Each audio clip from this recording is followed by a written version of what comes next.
इतिहास की दुनिया में आपका स्वागत। मध्यकालीन भारतीय इतिहास की चर्चा कर रहे हैं और हमारी चर्चा के केंद्र में है सुल्तान अलाउद्दीन खिलजी। अलाउद्दीन खिलजी के सिलसिले में अब तक हम 9 बार मिल चुके हैं और आज 10वीं बार मिल रहे हैं। मित्रों, अब तक हमने ये देखा कि अपने स्वामी सुल्तान जलालुद्दीन खिलजी की हत्या करके गद्दी पर बैठने वाला अलाउद्दीन खिलजी बहुत महत्वाकांक्षी व्यक्ति था और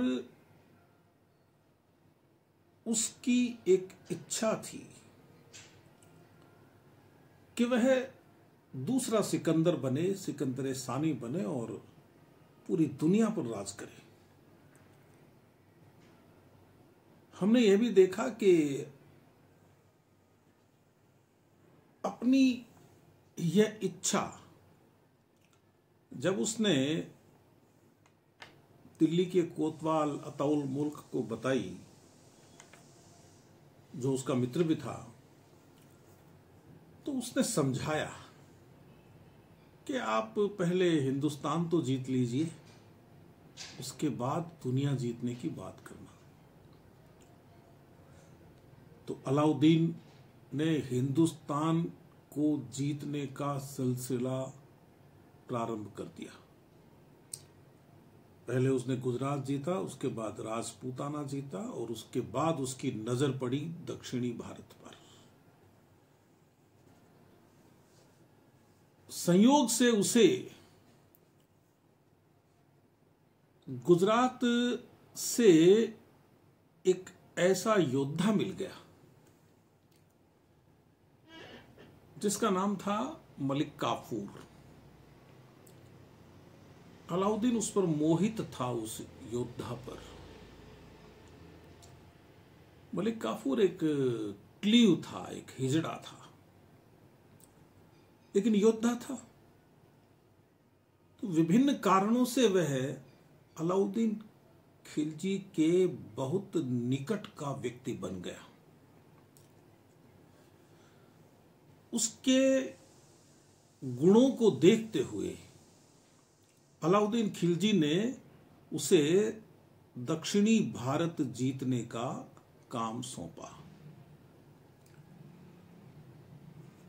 देवगिरी को उसने जीत लिया, जिसकी चर्चा हम पिछले अंक में कर चुके हैं। यह भी बात हुई थी कि देवगिरी के विषय में अलाउद्दीन पहले से बहुत जानता था, क्योंकि जलालुद्दीन के समय वह देवगिरी का एक अभियान कर चुका था जब वह सुल्तान नहीं था, और देवगिरी से उसे जो लूट का माल मिला उसके आधार पर उसने जलालुद्दीन खिलजी की हत्या करके सल्तनत को हथियाने की योजना बनाई थी, क्योंकि धन वहां से उसे बहुत ज्यादा मिला था। वहां अब भी राजा रामचंद्र देव शासन कर रहा था और रामचंद्र देव ने इस समय तक उसे वार्षिक कर भेजना बंद कर दिया था। तो यह एक बहाना था अलाउद्दीन खिलजी के लिए कि रामचंद्र देव कर नहीं भेज रहा है, इसलिए उस पर हमला करना चाहिए। और भी कारण थे। तो जब रामचंद्र देव को हरा दिया गया और उसे दिल्ली भेज दिया गया, दिल्ली वह 6 महीने रहा और इन 6 महीनों में अलाउद्दीन ने उससे बहुत अच्छी दोस्ती कर ली। और यह दोस्ती रामचंद्र देव ने निभाई भी। अब दोस्ती की भावना से निभाया गया यह तो मैं नहीं कह सकता, लेकिन राजा रामचंद्र देव की मजबूरी थी कि वह अलाउद्दीन खिलजी से मित्रता रखे। या तो वह अपने राज्य का नाश कर ले और उसके हाथ कुछ भी न रहे, या वह अलाउद्दीन का एक करद राजा बन के देवगिरी में बैठा रहे। खैर, बाद में जब 1309-10 में इसने मलिक काफूर ने दूसरा अभियान किया दक्षिण का, जब वह वारंगल की ओर निकलना चाहता था, तो रास्ते में देवगिरी भी पड़ता था और रामचंद्र देव ने अच्छी सहायता की मलिक काफूर की, अच्छी आवभगत की, उसके सैनिकों के लिए बढ़िया बाजार लगवाया, उसके साथ अपनी फौज की टुकड़ी भी की। यानी एक करद राजा को जो करना चाहिए था वह उसने सब किया। इस अभियान पर जाते समय अलाउद्दीन ने कुछ नसीहतें भी दी थी मलिक काफूर को। उसे ये खबर मिली थी कि पिछले अभियान के दौरान मलिक काफूर अनेक अवसरों पर सीमा का उल्लंघन कर गया था, सैनिकों के साथ उसका व्यवहार अच्छा नहीं था, और जो दूसरे प्रभावशाली लोग जो उसके दल में शामिल थे उनके साथ भी उसका व्यवहार अच्छा नहीं था। तो अलाउद्दीन ने आरिज़े ममालिक सिराजुद्दीन को साथ किया और उसे समझाया कि आपको अपना व्यवहार नियंत्रित रखना है और जिस प्रताप रुद्र देव के खिलाफ आपको भेजा जा रहा है, यदि वह अपनी सारी संपत्ति सौंप दे और स्वयं को हमारे अधीन होना स्वीकार कर ले, स्वयं का हमारे अधीन होना स्वीकार कर ले, तो तुम इस बात पर जोर मत देना कि तुम दिल्ली जाओ और सुल्तान के सामने सर झुकाओ। तुम ये सोचो कि इससे तुम्हारा यश बढ़ेगा, तुम्हारा नाम होगा, तो यह मत सोचना। क्योंकि अलाउद्दीन का उद्देश्य दक्षिण भारत पर, मैं यह तो नहीं कह सकता कि प्रत्यक्ष नियंत्रण रखना नहीं था, लेकिन सक्रिय नियंत्रण रखना नहीं था। वह चाहता था कि दक्षिण के राजा उसके गुलाम तो हो जाएं, उसके अधीन तो हो जाएं, लेकिन अपने राज्य में पड़े रहें और मुझे खूब सारा धन दे दें और धन देते ही रहें। क्योंकि राजपूताना में वह ये गलती कर चुका था। वह उस गलती को दोहराना नहीं चाहता था कि उसकी सैनिक शक्ति भी कम हो जाए और उसके सामने दक्षिण की ओर से मुसीबतें खड़ी होती रही, जैसा कि राजपूताना में कर रहे थे। तो कहा अलाउद्दीन ने कि अपने सैनिकों के साथ भी अच्छा व्यवहार करना, वे यदि कर्ज मांगे तो उन्हें कर्ज भी दे देना, और इतना उदार भी मत हो जाना कि वे काम नहीं करें अपना। खैर, तो जो मलिक काफूर है वह निकल गया अलाउद्दीन की नसीहत लेकर।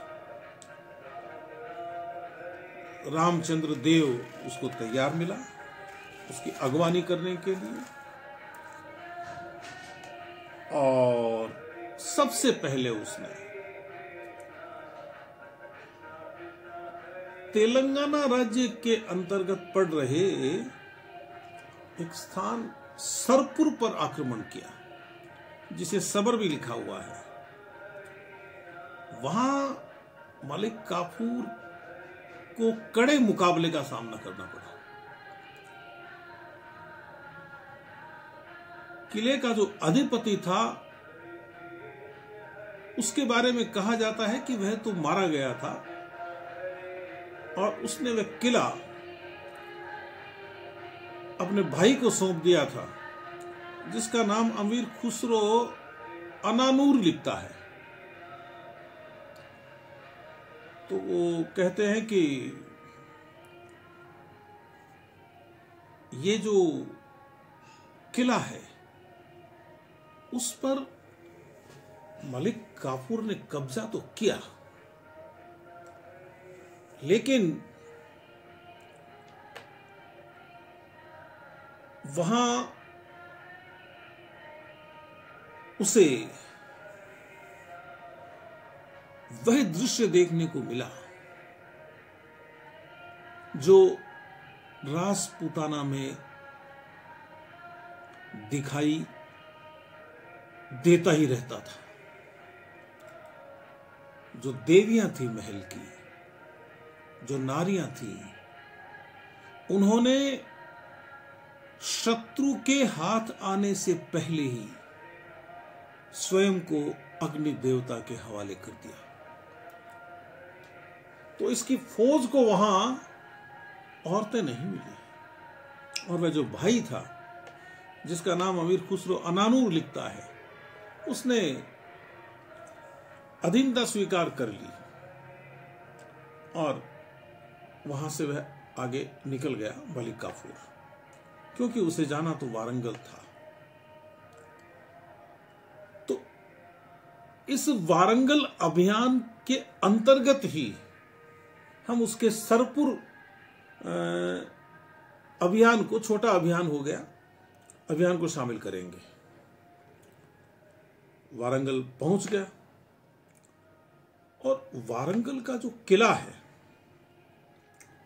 वह दक्षिण भारत के बहुत मजबूत किलों में गिना जाता था उस समय। किला पत्थर का बना हुआ था और वह जो पत्थर का बना हुआ किला था, उसके चारों तरफ पत्थर की बहुत मोटी दीवार थी और उस दीवार के बाहर भी एक दीवार मिट्टी की बनाई हुई थी जो पत्थर की दीवार से कम मजबूत नहीं थी। तो पहले तो संघर्ष उस मिट्टी की दीवार पर हुआ, कई दिनों तक लड़ाई चलती रही।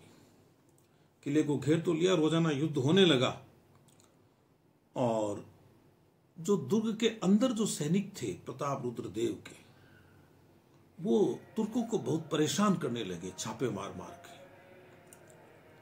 लेकिन कब तक यह चलता, क्योंकि वे अंदर थे और तुर्क बाहर थे। तो सीढ़ियों के सहारे रस्सों का उपयोग करते हुए, और तुर्क हैं वे, किले में घुस गए, पत्थर की दीवार तक पहुंच गए, इस दीवार को पार करके मिट्टी की दीवार को। और उसके बाद तो फिर यह होना ही था कि प्रताप रुद्रदेव हार गया। अब दो बातें थी कि यह हार हजारों लोगों की मौत के साथ होती और धन तो जाता सो जाता ही। तो प्रताप रुद्रदेव ने संधि करना उचित समझा। बहुत मुश्किल था इस किले पर अधिकार करना, लेकिन परिस्थिति ऐसी बन गई कि प्रताप रुद्रदेव को समझौता करना पड़ा। उसे यह संदेश भेजा गया कि तुर्कों की ओर से, मलिक काफूर की ओर से, कि हम कुछ नहीं करेंगे, कोई नरसंहार नहीं करेंगे, हम तो बस ये चाहेंगे कि आप समर्पण कर दें, अलाउद्दीन खिलजी की अधीनता स्वीकार कर लें और हमारी क्षतिपूर्ति दे दें। क्षतिपूर्ति का मतलब कि जितना हम लूट सकें उतना हमें लूटने दें। प्रताप रुद्रदेव ने यह बात मान ली। अब कितना धन दिया कितना नहीं दिया यह एक अलग बात है, यह मूल्यांकन हो भी नहीं सकता अब, लेकिन बहुत धन दिया प्रताप रुद्रदेव ने, देना पड़ा उसको। बरसों से जो संपत्ति इकट्ठी की हुई थी वह संपत्ति हाथ से निकल गई। बर्नी लिखता है कि 100 हाथी, 7,000 घोड़े और बहुत सारे रत्न दिए, हीरे मोती रत्न। और ये बताते हैं कि कोहिनूर हीरा, जिसकी दुनिया में बहुत चर्चा होती है, वह कोहिनूर हीरा भी मलिक काफूर को प्रताप रुद्रदेव से मिला। अमीर खुसरो लिखता है कि इतना धन मिला कि उस धन के भार से 1,000 ऊंटों की जो पीठ है वह लचकती थी। 1,000 ऊंटों की पीठ लचकना कोई मामूली बात नहीं है। और दक्षिण भारत का यह सोना, दक्षिण भारत के ये हीरे जवाहरात, ये सारे विदेशी आक्रांता के हाथ लग गए। और फिर मलिक काफूर देवगिरी वापस होता हुआ धार, झाई से गुजरता हुआ दिल्ली लौटा और दिल्ली में उसका 23 जून 1310 ईस्वी को जोरदार स्वागत किया गया। अलाउद्दीन खिलजी को तो यह करना ही था, क्योंकि अभी उसे मलिक काफूर को और काम लेना था। तो ये जो लूट थी यह सुल्तान के सामने प्रदर्शित की गई और इतना धन देखकर अलाउद्दीन प्रसन्न हो गया और उसने उसमें से कुछ धन है वह अपने अमीरों को और दूसरे लोगों को बांटा भी। तो यह था वारंगल अभियान। इसके बाद अभियान हुआ द्वार समुद्र का। यानी वह जून में तो आया ही था 1310 में, और नवंबर 1310 में उसे कहा गया कि आप द्वार समुद्र के लिए निकलिए मलिक काफूर को। और फिर साथ ही आप माबर को जीत लीजिए, मथुरा। यह मथुरा नहीं जो उत्तरी भारत में है, भगवान कृष्ण का जिससे संबंध है वह मथुरा नहीं, वह माबर है। मुस्लिम इतिहासकार, मुस्लिम वृत्तांतकार जिसको माबर कहते हैं। तो द्वार समुद्र में वीर बल्लाल तृतीय का शासन था और उसका वंश था होयसल वंश। और इस होयसल वंश के राजाओं का उत्तर में यादवों से और दक्षिण में चोलों से संघर्ष चलता ही रहता था। यह भी एक कारण है दक्षिण भारत में मुस्लिम विजय का, राजाओं का आपस में संघर्षरत रहना। तो वही रास्ता फौज देवगिरी से होकर गुजरी और रायान रामचंद्र देव तैयार मिला मलिक काफूर को वहां, और उसकी अच्छी आवभगत की गई, अच्छी सुविधाएं दी गई। अपने कर्मचारियों को, अपने सैनिकों को कहा रामचंद्र देव ने कि आप व्यक्तिगत घृणा के चलते तुर्क सैनिकों के साथ बुरा बर्ताव न करें। दंडित किया जाएगा यदि आप ऐसा करेंगे तो। जैसे जैसे ये जो मलिक काफूर होयसलों के राज्य की ओर बढ़ रहा था, वैसे वैसे वहां का जो राजा था बल्लाल तृतीय, उसकी चिंता भी बढ़ती जा रही थी। लेकिन वह बहुत सावधान नहीं था। चिंता तो उसे थी, लेकिन इस समय वह पांड्यों के गृह संघर्ष में उलझा हुआ था। तो उसके वापस अपनी राजधानी पहुंचने का भी संकट था। लेकिन वह जब पहुंचा तब तक मलिक काफूर बिल्कुल द्वार समुद्र तक चला गया था, आ गया था द्वार समुद्र तक। और वीर बल्लाल तृतीय को यह अनुमान नहीं था कि वह इतना जल्दी आ जाएगा, नहीं तो वह शायद दूसरे राज्य के संघर्ष में नहीं उलझता। 10,000 घुड़सवार थे उसके पास, मलिक काफूर के पास, और फरवरी 1311 में वह द्वार समुद्र के किले के सामने था। अब वह होयसल नरेश आया भी, लेकिन वह तो घबरा गया। उसने सोचा कि जब राजा रामचंद्र देव और प्रतापरुद्र देव ही समर्पित हो गए तो मैं भला क्या मुकाबला करूंगा। क्योंकि इसके पहले तो वह समझता था कि पता नहीं आएगा या नहीं आएगा, सिर्फ मलिक काफूर के आगे बढ़ने की सूचना उसे मिल रही थी। आगे बढ़ता हुआ कहां जाएगा क्या पता। अब क्या हुआ कि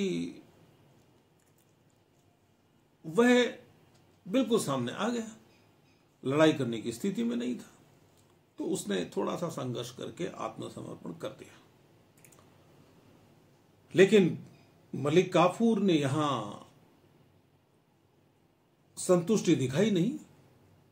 बोले साहब हमें माल और चाहिए, आपके पास और धन है। तो उसने वहां रक्तपात किया और यह शर्त रखी कि आपको जिम्मी बनना होगा, यानी आपको या तो इस्लाम स्वीकार करना होगा या आप जिम्मी बन जाइए। तो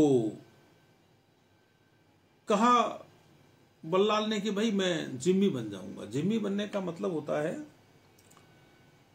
इस्लाम से संरक्षित वह विधर्मी जो धन देकर अपना जीवन, अपनी सुरक्षा समर्पित कर देता है। तो एक तरह से आप यह समझ लीजिए कि उसका धर्म परिवर्तन तो नहीं हुआ, लेकिन वह इस्लाम से संरक्षित हो गया।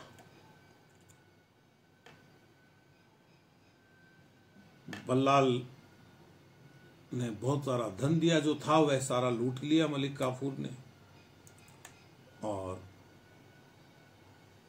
उसे कहा गया कि अब हम आगे जाएंगे, माबर का अभियान करेंगे, तो आप हमारी मदद कीजिए, करनी पड़ेगी। तो वीर बल्लाल तृतीय साथ हो गया, मदद भी की। एक और भी बात हमें ध्यान रखनी चाहिए, वह यह है कि अलाउद्दीन खिलजी की गुप्तचर व्यवस्था और डाक व्यवस्था बड़ी मजबूत थी। यानी दिल्ली से कोई फौज यदि अपनी ठीक ठाक गति से रवाना होवे ना, तो भी उसको 10-11 महीने तो लग जाएं द्वार समुद्र पहुंचने तक। लेकिन फिर भी हर दूसरे तीसरे दिन अलाउद्दीन खिलजी के पास समाचार आ जाता था कि अब यह हो रहा है। इसकी टेक्निक क्या थी? इसकी टेक्निक ये थी कि उसने हर थोड़ी दूर पे चौकियां बनाने का नियम लगा रखा था, डाक चौकियां। तो जैसे कोई व्यक्ति द्वार समुद्र से चला, वह थोड़ी दूर चलेगा, मील 2 मील 3 मील, जितनी भी सुविधा होगी, घोड़े पे जाएगा, जिस भी साधन से जाएगा, जल्दी जल्दी जाएगा और अगले पॉइंट पे जाके और समाचार कर देगा कि स्थिति यह है, और वहां से दिल्ली का समाचार ले लेगा। फिर दूसरा व्यक्ति जाएगा, वह तीसरे पॉइंट पे जाएगा। इस तरह से पॉइंट दर पॉइंट, चौकी दर चौकी खबर जाती रहती थी। ये जो वारंगल का अभियान है, इस अभियान के दौरान एक जोरदार बात हुई। यानी जो अलाउद्दीन खिलजी यह कहता था कि मैं राजनीतिक निर्णयों में मुल्ला मौलवियों को भागीदार नहीं बनाऊंगा, ऐसा उसने किया भी, मैं शामिल नहीं करूंगा। यद्यपि उसने धर्मांधता का पूरा प्रयोग किया है, मजहब के नाम पर अंधा होकर जो प्रदर्शन वह कर सकता था, खराब से खराब प्रदर्शन, वह उसने किया। राजपूताना में भी किया और दक्षिण में भी उसकी तरफ से किया जा रहा है। लेकिन वह तो कहता था ना कि मैं मदद ही नहीं लूंगा। अब हुआ ये कि वारंगल अभियान के दौरान ये जो वारंगल के जो वीर सैनिक थे, इन्होंने वो जो अलाउद्दीन की डाक चौकी की व्यवस्था थी ना, उसको काट दिया। तो यहां से समाचार निकलना बंद हो गया। अब आगे बात पहुंच नहीं रही। तो अलाउद्दीन को चिंता हुई कि वहां हो क्या रहा है, जब समाचार नहीं मिल रहा है तो क्या करे। तो उसने काजी मुगीसुद्दीन को बुलाया, जो व्यक्ति कहता था कि मैं राजनीति में मजहब का इस्तेमाल नहीं करता, और लगातार वह मुल्ला मौलवियों की उपेक्षा कर रहा था। बुलाकर कहा कि भाई क्या करें, कोई खबर नहीं आ रही है, हमारी फौज के क्या हाल है, हम वारंगल कब जीतेंगे, नहीं जीतेंगे ये तो वो सोचता ही नहीं था। क्या कोई और फौज भेजनी पड़ सकती है? तो काजी मुगीसुद्दीन ने कहा, साहब मुझे क्या मालूम, मैं क्या कैसे बता सकता हूं। बोली कैसे पता चले? तुम काजी ने कहा, भाई मैं तो मजहबी आदमी हूं, तो मैं तो खुदा में विश्वास करता हूं, मेरा तो अल्लाह में विश्वास है, और कोई अल्लाह का बंदा ही बता सकता है। तो कहा कि निजामुद्दीन औलिया बता सकते हैं, उनके पास यदि जाएं तो कोई रास्ता निकल सकता है, वो शायद बता दें, अपनी दिव्य दृष्टि से बता दें। तो काजी मुगीसुद्दीन को कहा अलाउद्दीन ने कि आप जाइए, पूछ के आइए। गया तो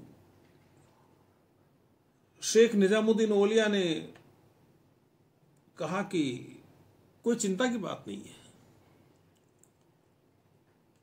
निश्चित रूप से वहां सुल्तान की विजय होगी। तो अलाउद्दीन थोड़ा सा निश्चिंत हुआ। तो मैं कह रहा था नहीं कि वह बहुत बड़ा कूटनीतिज्ञ था भाई अलाउद्दीन खिलजी, यानी गिरगिट की तरह रंग बदलने में माहिर था वह, और यहां उसने रंग बदल लिया। जबकि वह भी जानता था कि निजामुद्दीन औलिया के पास क्या व्यवस्था है, वह कैसे बता सकता है। और यह तो सफलता मिल गई, नहीं मिलती तो निजामुद्दीन औलिया झूठा सिद्ध हो जाता। खैर, फिर अपन बात कर रहे थे माबर अभियान की, तो फिर वह माबर के लिए निकला, पांड्य राज्य की ओर निकला, जहां दो भाई वीर पांड्य का शासन था। वीर पांड्य और सुंदर पांड्य आपस में लड़ रहे थे। इसी दौरान बीच में एक सरदार था आबाजी मुगल शाही सेना में, उसने बगावत कर दी, मलिक काफूर को मारने की योजना बना ली थी उसने। तो षड्यंत्र का पता चल गया, तो आबाजी मुगल को पकड़ के सांकलों से बांध के और पटक दिया गया एक जगह पर। मलिक काफूर ने उसको, और बाद में जब उसे दिल्ली भेजा गया तो वहां सर काट दिया गया उसका। तो यह भी एक घटना घटी। यानी मैं ये कह रहा हूं कि चीजें वही हो रही हैं सारी जो कि उत्तर भारत में होती थी, वही दक्षिण भारत में हो रही थी। तो ये तो जो क्षेत्र है पांड्य राज्य का, जो महाबर है, मालाबार कहते हैं जिसको आजकल, वह तो बिल्कुल निकट है समुद्र के। तो वहाँ हाथी बहुत थे, तो जाते समय जहां जो भी हाथी दिखे वे पकड़ते चले। खूब सारे हाथी इकट्ठे कर लिए। और ये जो दो भाइयों के बीच का संघर्ष है ना, वीर पांडे और सुंदर पांडे का, ये संघर्ष भी पांड्य राज्य के बर्बाद होने का एक कारण था। मैं ये नहीं कहता कि यहाँ मलिक काफूर जीतता नहीं, लेकिन उसे जीतने में सुविधा हो गई। तो वीर पांडे राजधानी से भाग निकला और अमीर खुसरो कहता है 512 हाथी, 5000 घोड़े, 105 मन माणिक के हाथ लगे वहां। वीर पांडे भाग गया। अच्छा, मलिक काफूर किसकी तरफ से गया? सुंदर पांडे की तरफ से, जो वीर पांडे का भाई था। दक्षिण में एक चीज और भी हमें देखनी होगी। दक्षिण में क्या, ये हमें पूरे भारत में ही देखनी होगी कि कोई एक भाई राजा बन जाता है तो दूसरा भाई है वह केंद्रीय सत्ता के अधीन जाके खड़ा हो जाता है। भाई समझ लीजिए, भतीजा समझ लीजिए, दामाद समझ लीजिए, या कोई और व्यक्ति जो उत्तराधिकार का दावा करता था और उसे यदि उत्तराधिकार नहीं मिलता था तो वह केंद्रीय सत्ता के अधीन जाकर खड़ा हो जाता था। तो यहां भी यही हुआ। सुंदर पांडे मिल गया मलिक काफूर से। तो वह जो वीर पांडे है वह बहुत दिनों तक हाथ नहीं आया मलिक काफूर के। तो परेशान होकर मलिक काफूर वापस मुड़ गया और ये जो सारा जो धन है उसको उसने व्यवस्थित किया, वर्गीकृत किया, लिस्टें बनवाई और फिर लेकर अलाउद्दीन से मिलने के लिए निकल गया। और भागा भागा 6 महीने में ही वह दिल्ली पहुंच गया। दिल्ली में वह एक महल है, 1000 सितून का महल, उसमें एक भव्य कार्यक्रम हुआ और उस कार्यक्रम में मलिक काफूर का सम्मान किया गया। और कहते हैं कि बर्नी लिखता है कि अलाउद्दीन ने अपने आदमियों को, किसी को 4 मन, किसी को 2 मन, किसी को 1 मन, किसी को आधा मन सोना बांटा। अब आप अनुमान लगा सकते हैं कि जो व्यक्ति इस तरह से सोना बांट रहा है उसे कितना मिला होगा। फिर इसी बीच क्या हुआ, वो दिल्ली आ गया। फिर देवगिरी में रामचंद्र देव मर गया था, तो उसका बेटा सिंगम देव वह थोड़ा कठोर था पिता के मुकाबले। तो सिंगम देव ने क्या किया कि कर भेजना बंद कर दिया। अलाउद्दीन को समाचार मिला कि वहां से टैक्स नहीं आ रहा है। उसने कहा भी ये तो गलत बात है। और सिंगम देव की एक नाराजगी और थी, वह देवल देवी से शादी करना चाहता था, कर्ण बघेल की बेटी से। और देवल देवी को इसके अलाउद्दीन के आदमी उठा लाए थे गुजरात से देवगिरी आते समय, और खिजर खां से शादी करवा दी थी। तो वो भी एक क्या कहते हैं, उसके मन में एक टीस थी, एक फांस थी, एक खुणस थी उसके मन में। यह समझ लीजिए आप कि ये हम अलाउद्दीन को पैसा नहीं देंगे, धन नहीं भेजेंगे। वह नहीं चाहता था कि कोई इस तरह से अधीनता स्वीकार की जाए। तो मलिक काफूर फिर एक फौज लेकर गया देवगिरी। इस बार उसे वो रायान रामचंद्र देव नहीं मिला, उसे शंकर देव मिला। 1312-13 की बात है। और शंकर देव हार गया और लड़ाई में मारा गया। फुतुह सलातीन में ईसा में लिखता है कि साहब इसने, शंकर देव ने तो बिना युद्ध किए ही समर्पण कर दिया था, देवगिरी खाली कर दिया था। तो यह कितना सच है कितना सच नहीं, यह तो नहीं कहा जा सकता, लेकिन यह है कि दिल्ली लौटने के बाद मलिक काफूर ने रामदेव के दामाद हरपाल देव को देवगिरी का शासक बनवा दिया था, ऐसा उल्लेख मिलता है। तो ये था अलाउद्दीन खिलजी का दक्षिण अभियान। और यह अभियान हम यह नहीं कह सकते कि उसका विफल रहा। उसे धन भी मिला, उसकी प्रतिष्ठा भी बढ़ी, उसके राज्य का विस्तार भी हुआ। यह अलग बात है कि दक्षिण पर उसका नियंत्रण मजबूत नहीं था। वह तो यह मानकर ही चल रहा था पहले से ही, लेकिन वह सुल्तान तो दक्षिण भारत का भी कहलाता था, इसमें कोई संदेह नहीं। और यदि वह उन राज्यों को दिल्ली सल्तनत में विलीन कर लेता तो उसे दक्षिण में अपनी बहुत ऊर्जा लगानी पड़ती, बहुत धन खर्च करना पड़ता। इसलिए उसने उचित यही समझा कि बस अपने राज्य का विस्तार हो जाए।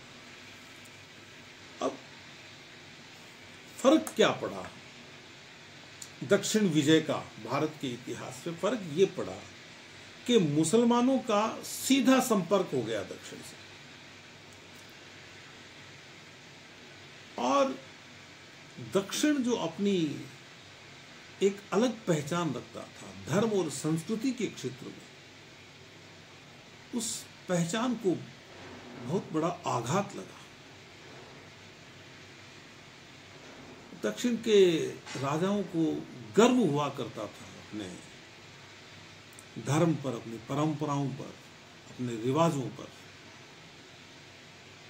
अधीनता स्वीकार कर लेने के कारण, और वह भी एक विधर्मी की, एक विदेशी की,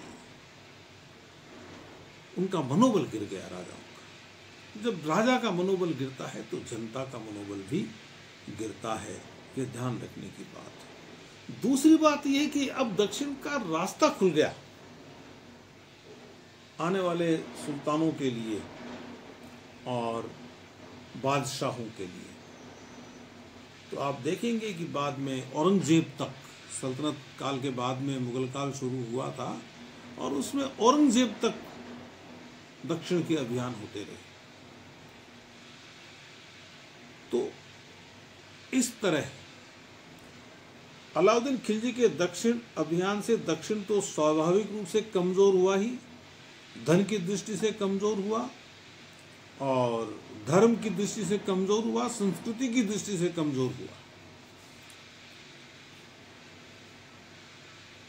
और सल्तनत मजबूत हुई। अब जो इतिहासकार मित्र यह कहते हैं कि इस तरह से तुर्कों के और गैर तुर्कों के या भारतीयों के संपर्क में आने से एक नई संस्कृति बनी,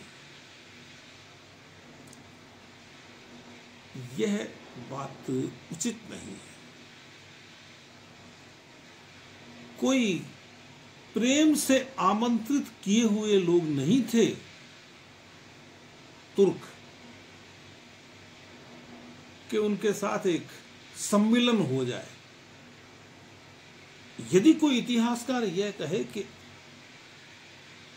मोहम्मद बिन कासिम के 712 में हुए आक्रमण से पहले की बात कर रहा हूं, व्यापारियों के रूप में अरब आए भारतीय किनारों पर, और यहां उनका संपर्क हुआ यहाँ के लोगों से, यहाँ के राजाओं से, यहाँ के व्यापारियों से, और यहाँ उनका पूरा सम्मान किया गया। उन्होंने कहा मस्जिद बनानी है, उनको जगह दी गई, पूजा स्थल दिए गए उनको कि आप रहिए, आराम से व्यापार कीजिए। ऐसे लोगों के यहां रहने से तो हम कह सकते हैं कि संस्कृतियों का समन्वय हुआ, सम्मिलन हुआ। लेकिन ये जो आक्रमण करके, विरोधी को पददलित करके, उसे अपमानित करके और उन पर जुल्म ढाने वाले लोगों के लिए यह कहना कि वे गए, तो संस्कृति का एक नया रूप सामने आया, उचित नहीं है। तो यह था अलाउद्दीन खिलजी का दक्षिण अभियान। फिर मिलेंगे, तब तक के लिए नमस्ते।